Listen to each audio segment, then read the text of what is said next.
All right, my cousins from Ukraine are visiting Canada for the first time, so I got some new car seats from Britax. For my kid, we've got the Poplar convertible front or rear facing car seat with ClickTight and safe wash fabrics, pretty much like the Advocate, but I feel like it's easier to use.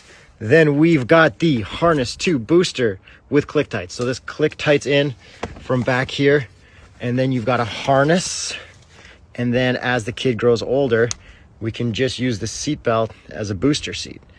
Then if I move this seat over in this Honda Odyssey, we've got the High Point 2-stage belt position booster.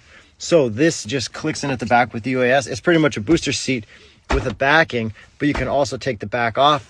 It routes it through there, and it also has this right here to really keep kids in. This has a cup holder. This one's got cup holders. And then if I pop this off, I can also put a cup holder on the Poplar.